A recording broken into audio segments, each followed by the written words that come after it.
Hi, everyone, and welcome back to Easy English Listening. If this is your first time here, don't forget to subscribe to the channel and like the video if you find it helpful.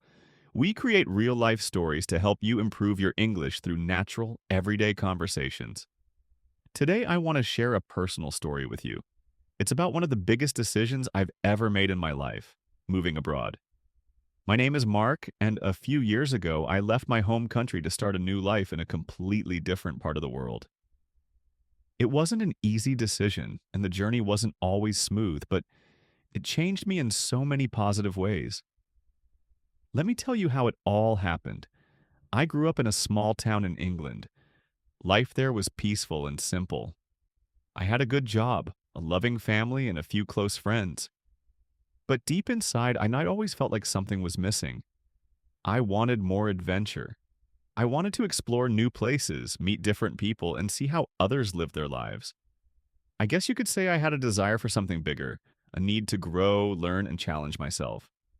One evening, after a long day at work, I sat on my couch and asked myself, if not now, then when? That question stayed in my mind for weeks. Eventually, I decided to take action. I started researching countries where I could live and work. I thought about places like Germany, Australia, and New Zealand. But one country stood out for me, Canada. I had heard amazing things about its natural beauty, safety, multicultural cities, and high quality of life. It felt like the right choice.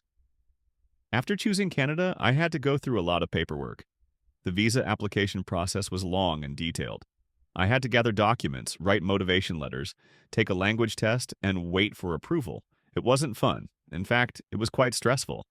But I kept telling myself, this is part of the process. Don't give up. While waiting for my visa, I started preparing emotionally as well. Saying goodbye to my family and friends was one of the hardest things I've ever done.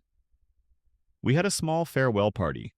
Everyone was happy for me, but there were tears too, mine included.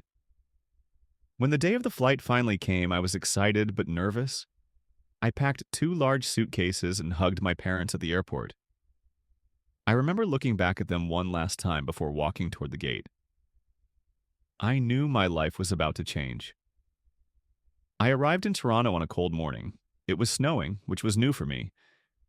Everything felt different: the streets, the people, the way things worked. Even buying a SIM card or getting on a bus felt like a big task. I suddenly realized how much I took for granted back home. The first few weeks were difficult. I missed home, I felt lonely, and I had to figure out things like opening a bank account, finding an apartment, and understanding the public transport system. I made mistakes. I got lost. I felt unsure of myself. But I also started growing. I met people from different cultures. I joined a community football team.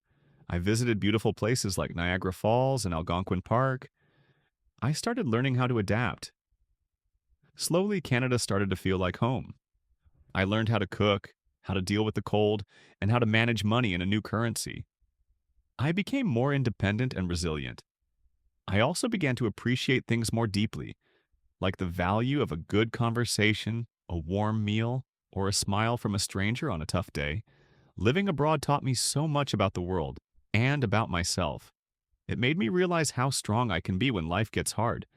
It helped me see how much we can grow when we step outside of our comfort zones. So, if you are thinking about moving abroad, I want to tell you this. It won't be easy, but it will be worth it. There will be hard days, yes, but there will also be wonderful moments, new friendships, and life lessons you'll never forget. Thanks for listening to my story today.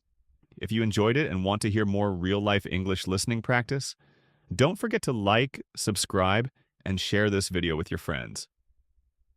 This is Easy English Listening, and I'll see you in the next one.